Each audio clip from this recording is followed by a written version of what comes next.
아멘. 네, 오늘 말씀은 분배의 기준이라는 제목으로 함께 말씀을 나누겠습니다. 네, 사람이 혼자 살면은 어떤 기준이 필요 없죠. 내가 곧 길이고 진리고 생명이다. 예수님 말씀하신 것 같이 누구나도 다 그렇게 말하면서 자기 생각대로 멋대로 살아갈 수 있을 거라고 생각이 듭니다. 그렇지만 사람이 한 사람 두 사람 모여지고 공동체가 형성이 되어지면 그 공동체가 서로가 원활하게 화합된 모습으로 살아가야 할 텐데 그렇게 하기 위해서는 기준이 있어야 한다는 것입니다.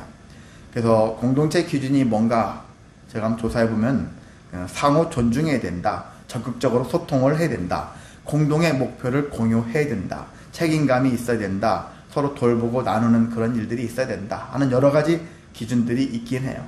그렇지만은 그 다른 것들은 더 풍성해지기 위한 기준이라 된다면은 최소한으로 적어도 이 정도의 기준은 있어야 한다라는 측면에서 그런 기준을 제시한다면은 저는 뭐라고 생각되냐면 형평성과 공정성이 담보가 되어야 한다라고 생각이 듭니다. 형평성이 있어야 된다, 공정성이 있어야 된다. 그러면 형평성과 공정성은 비슷한 것 같은데요, 비슷하지 않습니다. 이게 약간 차이가 있어요. 목적은 같아요. 목표는 같습니다. 공동체가 원활하게 잘 화합되고 원활하게 잘 돌아가기 위한 측면에서는 필요한 건데, 근데 그것이 목적이지만은 형평성이라는 것은 어떠한 개인이나 어떤 집단이 어떤 차이를 고려를 하는 거예요. 저 사람 장애자야. 근데 장애자가 아닌 사람과 장애자를 같이 공동선에서 놓고서 출발을 시키면 안 되겠죠. 장애자는 장애자의 어떤 맞게끔 고려를 하는 것이죠. 차이를 일단 고려를 해서 거기에 맞게 대우를 하는 것입니다. 그래서 상황에 맞는 배려를 해야 한다, 그런 얘기를 하는 것이죠. 그래서 이것은 형평성은 결과적으로 공정한 결과를 보장하기 위해서 형평성이라는 관점에서 접근을 하고요. 공정성이라는 것은 이제 반대로 모든 사람을 동일한 기준 그리고 방식으로 대우를 하는 거예요. 출발선이 같다라는 거예요. 예외 없어. 누구나 여기에 하려면 이런 자격 조건을 갖춰야 돼. 장애자라고 특별히 봐주고 뭐 사회적 약자라고 해서 봐주고 그런 거 없어. 여기는 출발은 하여튼 같아야 돼. 이제 그런 것이죠. 이제 그런 관점에서 시작합니다. 그래서 동일한 기준을 따르는 것이죠. 한마디로 출발은 이제 같이 시작한다는 얘기죠. 출발을 같이 시작하지만 거기에 또 형평성에 따라서 여러 가지 것들이 서로 기준이 달라질 수 있을 거라고 봅니다. 그런 것처럼 공정한 결과와 같은 또 출발, 동일한 기준, 이런 것들을 여러 가지 기준들이 있는데 이것들을 잘 조화를 이루면 공동체가 원활하게 잘 돌아갈 수가 있습니다.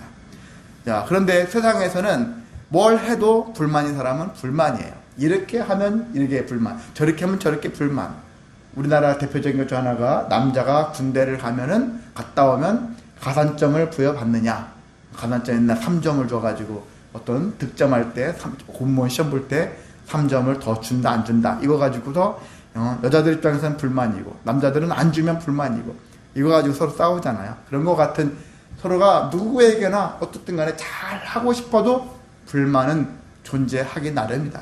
그렇지 않습니까? 우리 가운데 모든 걸 완벽하게 할 수 있는 게 없어요. 나라도 뭐 좌로 우렇게 우파 좌파라 하지만, 진보와 보수라 하지만, 어느 정책을 내세웠을 때 어느 모두를 다 만족시킬 게 하나도 없단 말이죠. 완벽하게 할 수가 없어요. 그래서 그 중간점을 찾아가고 타협보는 것이 그게 어떻게 보면 정치이고, 그것을 통해서 공동체가 원활하게 돌아가게 하는 것이죠. 그냥 어느 한쪽만 그렇게 주장하면 안 되는 것이죠. 자, 근데 우리가 세상에서는 그런 기준을 찾으려고 많은 사람들이 머리를 싸매고 하지만 찾기가 너무나 힘들어요. 근데 너무나 간단한 것이 있어요. 뭐냐면 말씀. 하나님 말씀에는 그게 다 누적되어 포함되어 있습니다. 우리가 말씀대로 정말 따라가면, 내 생각과 내 뜻이 아니라 하나님의 뜻을 따라가면은, 모두가 따라가면은 이러한 우리는 공정성, 형평성을 누구나 맛볼 수 있는 은혜를 체험할 수 있다는 것입니다. 그래서 모든 사람들은 다 좌나 우나 진보나 보수나 다 떠나서 어떤 생각을 가진 사람들이 다 하나님 말씀 가운데 거했으면 좋겠다. 그리고 거기서 하나님의 마음을 알아가고 하나님의 뜻을 알아가고 우리가 이렇게 기록된 율법을 통해서 우리가 그 법을 지켜가는 그런 삶을 살면은 서로가 정말 되게 아름답게 살아갈 수 있다는 얘기죠. 하나님은 우리를 그렇게 살게 하시기 위해서 기준을 주시거든요. 기준을 우리에게 말씀으로 주고 계시다라는 것입니다. 저와 여러분이 혼란스럽다면 하나님 마음을 알기 위해서 힘쓰면 됩니다. 하나님의 뜻을 발견하면 됩니다. 그러면은 그 기준이 생겨지고, 또한 목회 현장에서도 목사님도 다 자기 생각이 아니라 자기 기준이 아니라 하나님의 마음으로, 그런 마음으로 목회를 할 수 있고 성도들도 그 안에서 평안을 누릴 수 있을 거라고 생각이 듭니다. 자, 우리는 이제 말씀으로 돌아가겠습니다. 우리는 지난번에 여호수아가 이제 가나안 땅을 대부분 다 정복을 했죠. 다 정복을 했는데, 근데 완벽하게 온전히 다 정복하지는 못했다고 얘기를 했었습니다. 자, 온전히 정복하지 못한 아직 미완의 과제가 남아 있었을 때 여호수아는 내가 저마저 완벽하게 온전히 정복해야 되겠다. 이게 내 사명이다. 모세한테 받은 사명, 하나님께 받은 사명이다. 이렇게 생각했을 것인데, 근데 문제가 하나 발생했었죠. 하나님이 딱 보시니까 여호수아에게 문제점이란 것은 어떤 문제점이죠? 13장 1절에 나 있잖아요. 13장 1절에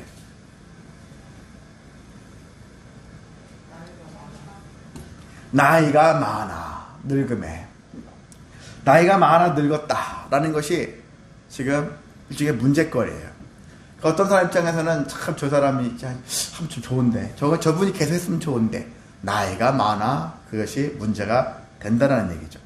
자, 그래서 여호수아는 내가 나이가 많아도 할 수 있습니다 라고 그렇게 주장하고 싶었을 것인데, 사람은 자기가 해왔던 방식 있잖아요. 살아왔던 방식대로 나이를 먹어도 계속 하고 싶어요.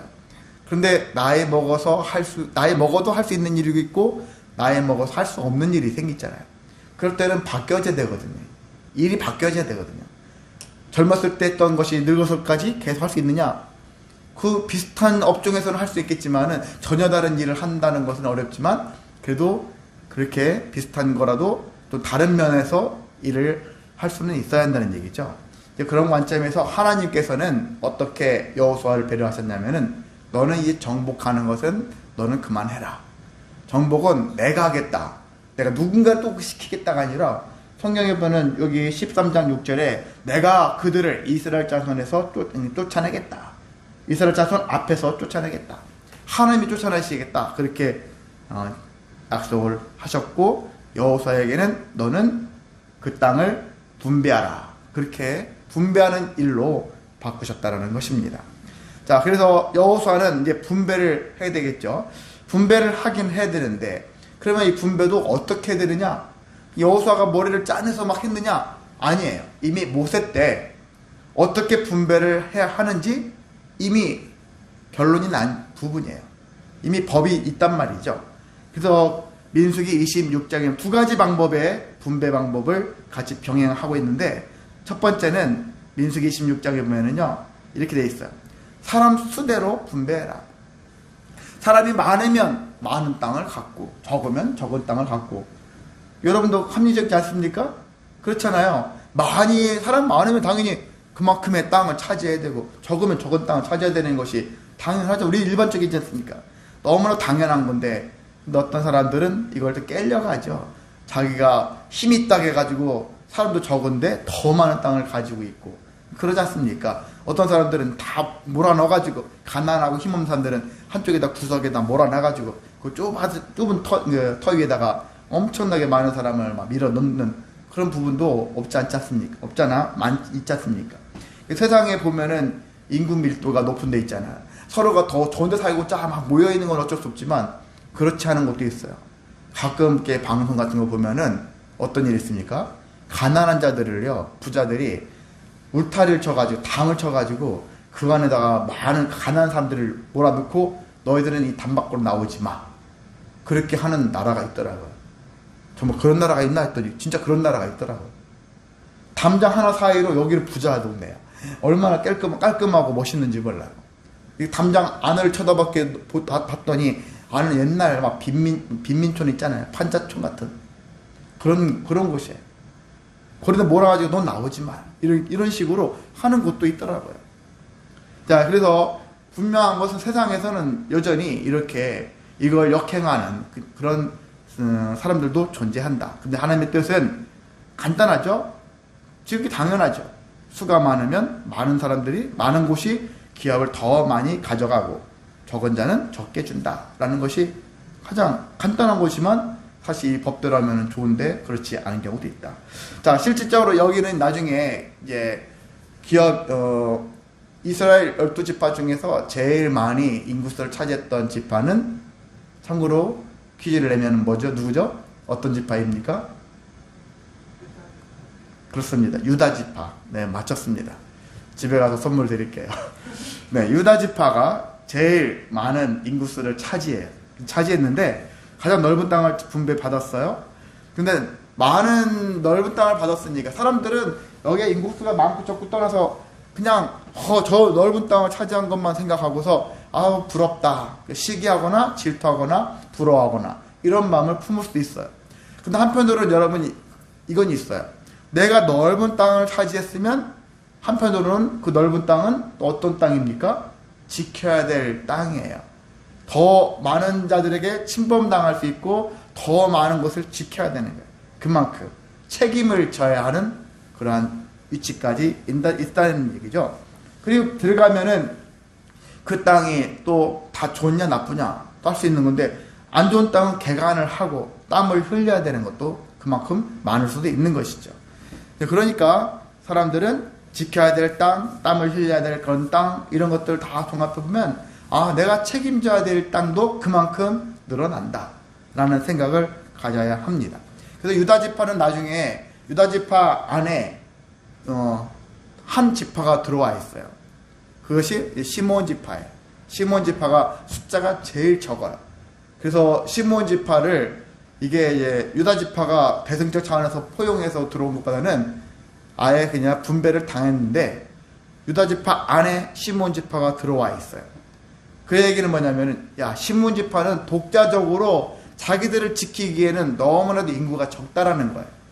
그러니까 지금 제일 세력이 강한 유다 지파 안에다가 넣어버린 거죠. 마치 지금 경기도의 안에 서울이 있는 것 같이 그렇게 시몬 지파를 넣어버린 거죠.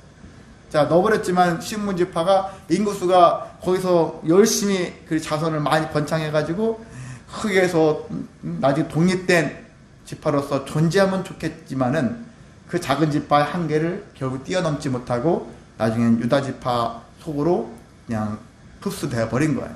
그냥 사라진 것이죠. 이렇게 되었어요. 적은 자의 그런 애로사항이라고 할 수 있는 부분인데, 자, 유다 입장에서는 그렇게 큰, 그만큼 책임도 컸고, 보호하고 지켜야 될 것도 많고, 그런 부분도 있을 수 있다는 얘기죠. 자, 두 번째 기준은 뭐냐면은, 제비뽑기다라는 거예요. 제비뽑기. 제비뽑기로 땅을 분배한다. 오늘 아까 본문 읽으셨죠? 14장 2절에 보면 여호와께서 모세에게 명령하신 대로 그들의 기업을 어떻게 했어요? 제비 뽑아 9지파와 반지파에게 주었다. 왜 12지파인데? 이따 나옵니다. 그 얘기는. 자, 땅의 넓이만큼 중요한 것 중에 하나가 뭐예요? 어디에 살 거냐? 어떤 땅에 살 거냐? 비옥한 땅에 살 거냐? 척박한 땅을 살 거냐? 땅을 유산을 받았는데 해필이면 나는 뭐 비탈길이니 뭐니 그냥 풀도 자라지 않는 그런 아주 척박한 땅을 받았다면 이게 뭐야? 불만이 튀어나올 수밖에 없잖아요. 그런 땅의 상태잖아요. 그런 땅의 상태가 그만큼 중요합니다. 그런데 이것들을 누구는 더 좋은 걸 차지하려고 서로가 막 아우성치고 싸우려고 할 수 있는데 가장 좋은 방법 중에 하나가 제비 뽑는다는 얘기죠. 모세가 대신 뽑아준 것도 아니고 여호수아 대신 뽑아준 것도 아니고 누가 뽑습니까? 본인들이 뽑겠죠. 자기들이 뽑는 거야. 자기 차례. 그럼 아주 누군가를 뽑겠지만 하여튼 뽑아요. 그 제비 뽑기는 누가 막 입으로 어떤 생각을 마음을 가지고 인공적으로 뽑은 게 아니기 때문에 그래서 제비 뽑기는 성경상으로면은 하나님의 지혜다라고 볼 수도 있어요. 자, 그래서 제비 뽑기는 또한 공평과 형평 이런 것들을 만족시킬 수 있는 제도라고 할 수가 있습니다. 잠언 18장 18절에는 이런 말씀이 있어요. 이런 얘기가 있어요. 제비 뽑는 것은 다툼을 그치게 하여 강한 자 사이에 해결을 하느니라. 그렇게 얘기 나와 있어. 제비 뽑는 것은 다툼을 그치게 한다. 그래서 예전에 몇 번 제가 얘기했었지만은 주일학교 아이들하고 어디 수련회 같은 데 갈 때 저희들이 한 방법은 자리를 계속해서 바꾸는 것이죠. 그냥 제비 뽑아가지고 휴게소에서 쉴 때마다 걔들 아이들은 제비 뽑아가지고 자기들이 뽑았으니까 할 말이 없는 거죠. 그래서 불평 불만 같은 걸 하지 않는 것이죠. 그런 것처럼 또한 교회에서도 저희가 또 여러 가지 어떻게 하면은 성도들이 이걸 공정이 깨지고 형평이 깨지고 하는 그런 것이 말고 차별하지 않는 그런 측에서 그런 측면에서 어떤 공정성이 형평성이 작동이 되어지는가. 저는 나름대로 그걸 고민하면서 적용을 해 왔었는데요. 그렇습니다. 제비 뽑기도 그런 관점이 있다. 이건 또 어떤 것이냐? 제비는 하나님의 주권을 그리고 인정하는 것이고 믿음의 표현이 될 수도 있다. 왜 그러냐면 잠언 또 16장 33절에 이런 말씀이 있죠. 제비는 사람이 뽑으나 모든 일을 작정하기는 여호와께 있느니라. 이렇게 말씀하고 있습니다. 사람이 뽑아요. 그 사람, 운 참 좋네. 운 재수없네. 이거 가지고 사람들이 이렇게 생각할 수 있겠지만은, 어찌됐든 제비를 뽑았지만은, 그것에 따른 그 결과, 그것은 모든 결과는 결과적으로 하나님께 의해서 판단이 되어진다고 할 수 있는 것입니다. 그래서 모든 일은 작정은 하나님께서 이루어진다. 잠언 16장 33절이지만, 잠언 16장 9절 말씀 아십니까?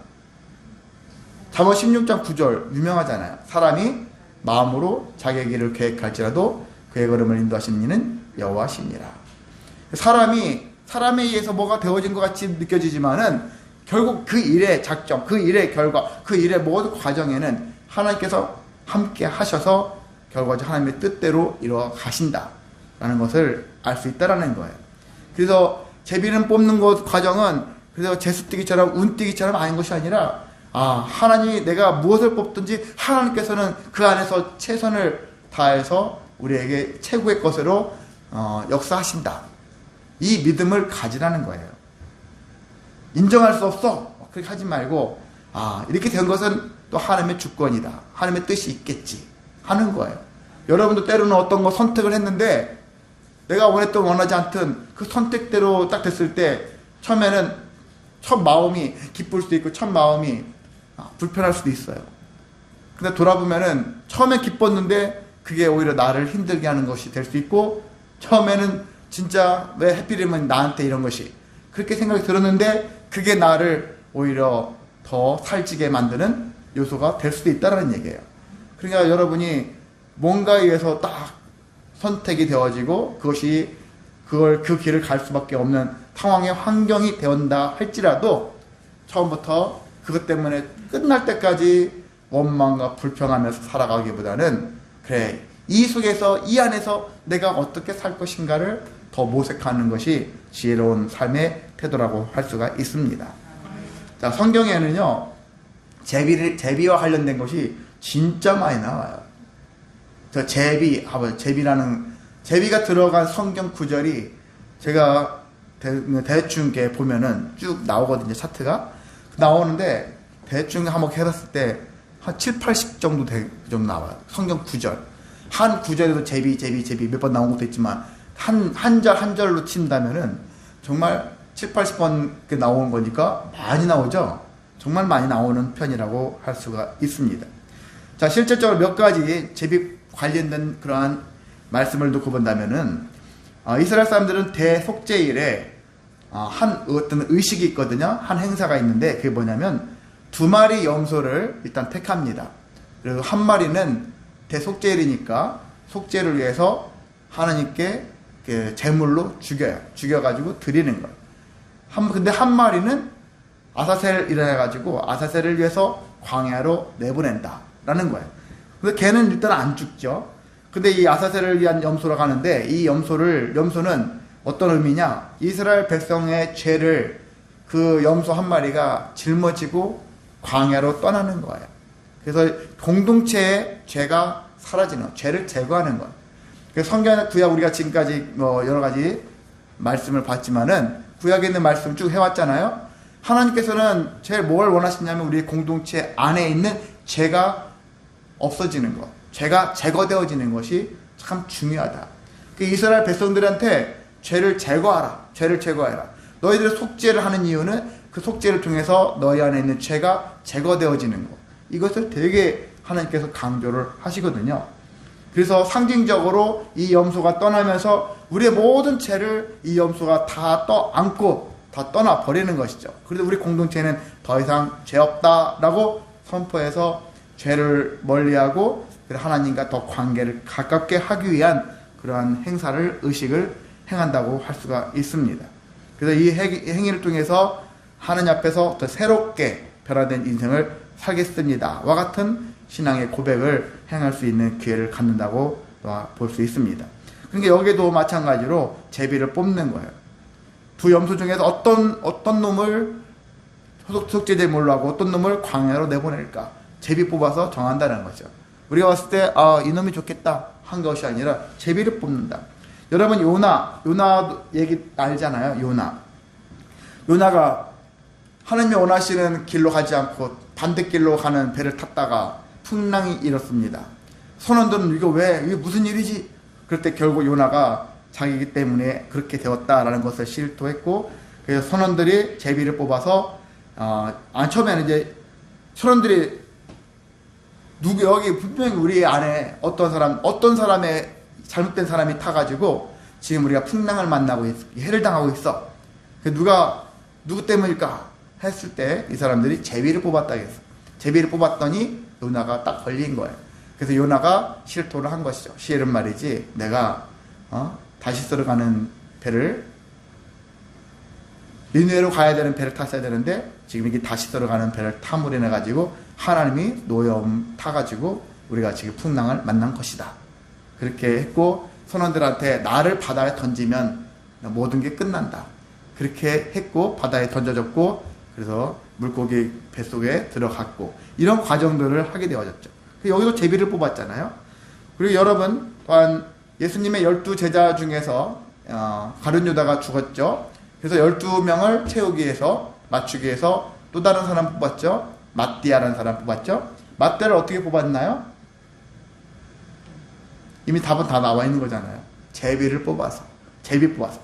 여러 거기에 대상자가 있었겠지만은 그 중에 마띠아라는 사람을 원래 여기 뭐 성경에 보면 두 사람으로 알고 있어요. 두 사람 중에 한 사람인데 그게 바로 마띠아다. 마띠아를 제비를 뽑아가지고 마띠아가 12번째 또 제자로 들어갔다고 할 수가 있는 것입니다. 근데 또 이것도 있어요. 다른 것은 아니라 예수님이 십자가에 못 박힌 상태예요. 십자가에 못 박힌 상태인데 옷을 막 두르고 입은 상태로 못 박혔나요? 그렇지 않죠? 거의 나체 상태죠. 거의 나체 상태인데 옷이 벗겨진 상태로 십자가 못 박힌 상태에서 예수님은 하나님 아버지 저들을 사하여 주옵소서.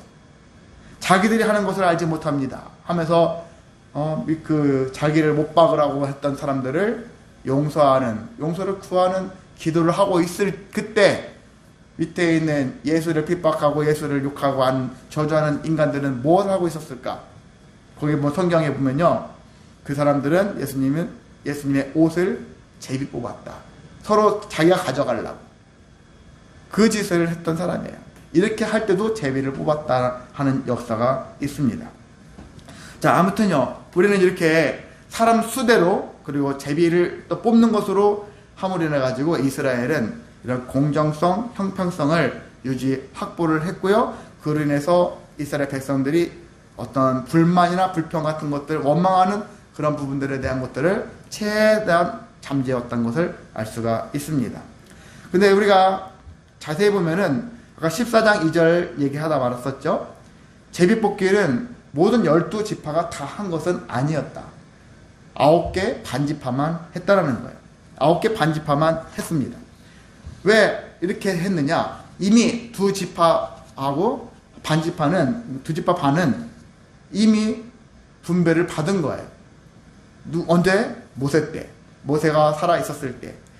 자, 요단 동쪽에는 누가 있었습니까? 아모리 왕 시온, 바산 왕 옥이 다스린 곳인데, 여기가 요새는 모세는 우리가 이 길을 지나가게 잘 도와달라, 그냥 너희들 건들지 않겠다 했음에도 불구하고 두려움이 너무 커서 오히려 건드렸죠. 전쟁을 일으켰고, 그래서 그들이 다 멸절을 당했어요. 이제 그런 일이 있었는데, 근데 보다 보니까 이 땅이 너무나 좋죠.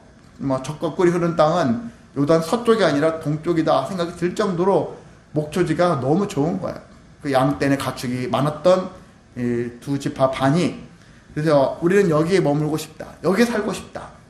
근데 이 땅은 하나님이 당초 약속하신 약속의 땅은 아니었다는 얘기죠. 그럼에도 불구하고 현재 내 눈에 보기에 여기가 너무 좋은 거예요.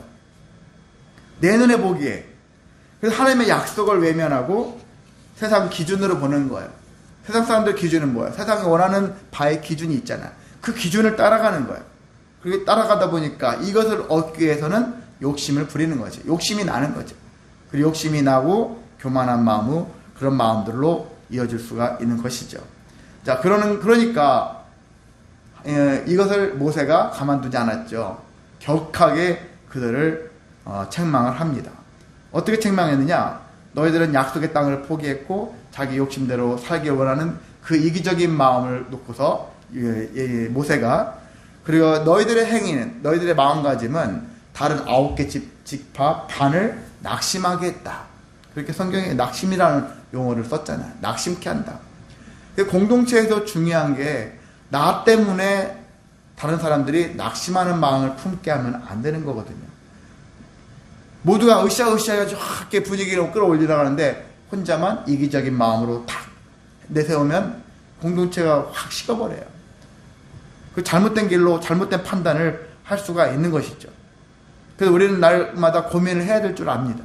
여러분 가정이나 직장이나 일터나 내가 속한 공동체, 나 때문에 이 공동체가 막 기분이 분위기가 좋고 활기차고 서로가 힘이 되어주는 그런 공동체가 되어야 되는데, 나 때문에 공동체가 계속 힘들어하고 괴로워하고 낙심하는 모습들이 많아지면 되겠냐 이거죠. 근데 어떤 분들을 보면 흔히 트러블 메이커라, 이 사람들이 존재합니다. 이 사람들이 공동체 분위기를 깨트린단 말이죠. 그런 사람들이 다른 사람도 아니고 기독교인이고, 그런 사람 중에 또한 목회자도 있고 목회자 사모들이 존재하고, 우리가 주변에 그런 사람들이 의외로 많다라는 걸 알 수가 있습니다. 신앙인인데 그런 정신이 없어요. 그런 마인드가 없어요. 그런 하나님의 뜻을 분별하기보다는 여전히 자기 주관이 더 세가지고 그냥 나만 좋으면 돼, 그런 이기적인 마음을 품고 살아가는 사람들이 존재합니다. 그래서 우리는 적어도 나 때문에 공동체가 낙심하지 않는 환경, 그런 일들을 만들어 가야 한다, 이런 생각을 할 줄 알아야 합니다. 그래서 여기 두 지파 반, 바로 루벤 족속과 그 다음에 므낫세 반지파가 있는데요. 이들이 그래도 자기 나름대로 아이디어를 내서 제안한 게 뭐냐면은, 그래, 우리 처자들과 여기 가축들은 여기에 머물게 하고 우리가 가나안 정복할 때 선봉에 서겠다.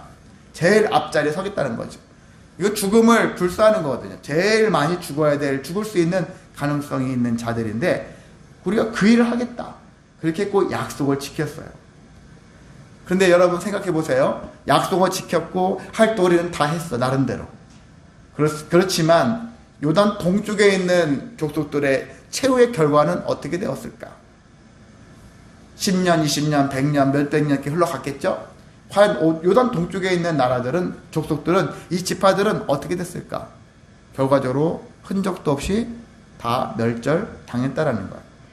오로지 가나안 땅, 하나님이 약속하신 그 약속 땅 안에 들어가 있는 사람들만이 나중에까지, 물론 포로로 잡혀가고 이런 어려움도 경험했지만은요, 그들은 그래도 존재했었다라는 거예요.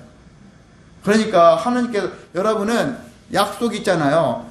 뭐는 약속이 뭐는 아니고, 뭐는 이렇게 우리가 구분하기 힘들겠지만, 제가 하나님의 약속은 특징이 뭐라겠습니까? 지난 주일에 하나님 약속의 특징, 복 있는 사람 얘기했었을 때 그 약속들의 특징이 뭐예요? 잠시 잠깐이라고 아니잖아요. 영원하다 했잖아요. 영원한 것이 하나님의 약속이란 말이에요. 하나님의 잠깐 주고 많은 것을 가지고서 하나님이 내가 너한테 약속했다, 난 너한테 줬다, 이렇게 하는 분이 아니라는 거예요. 하나님이 우리에게 주실 때는 영원토록 우리가 그것을 가질 수 있고 소유할 수 있고 누릴 수 있는 그런 은혜를 주신다는 거거든요. 그 영원한 것에 대한 특징이 있다는 얘기죠. 근데 사람들은 영원한 것은 멀리 있는 얘기고 당장 내가 눈앞에 있는 것만 바라보고 그것을 취하려고 하는 마음이 사람들의 마음입니다. 그래서 우리 인간들은 사람들이 눈앞에 있는 것만 바라보고 그걸 사모하기보다는 정말 하나님의 약속이 무엇인가를 보고 그 약속을 기준으로 우리가 현재 어느 길로 어떤 방향으로 무엇을 선택해야 될지 정해야 하는 것이 사람의 그러한 믿음의 사람들이 가져야 할 태도라고 할 수가 있습니다.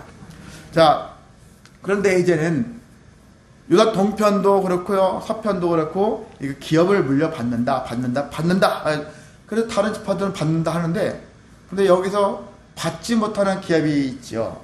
무슨 지파입니까? 레위 지파입니다. 13장에도 언급이 되어 있고요. 오늘 읽었던 14장에도 언급이 되어 있어요. 13장에는 13장 14절을 보면 나와 있죠. 13장 14절에 보면 오직 레위 지파에게는 기업으로 준 것이 없다. 그렇게 얘기를 하고 있어요.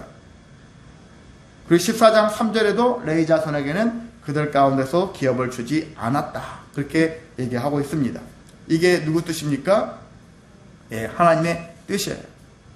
하나님의 뜻인데 왜 그러냐면 민수기 18장 20절에 보면 여호와께서 그들이 기업이 되셨기 때문이다. 레위인들은 땅이라는 것을, 눈에 보여지는 이 땅을 기업으로는 얻지 못했지만은 그들에게는 어떤 의미적인 것이 더 크겠지만 눈에 보이지 않는 하나님이 우리의 기업이 되신다 라는 것을 말씀하셨거든요. 자, 이것은 어떤 의미를 갖고 있냐면은 너희는 세속적인 눈에 보여지는 어떤 가치, 금이나 돈이나 물질이나 어떤 수많은 명예, 권세 이런 것들이 기업이 아니라 하나님이 더 큰 자산이다, 더 큰 기업이다, 이런 것을 세속적인 소유를 못했다고 해서 그것 때문에 괴로워하고 힘들어할 필요 없다.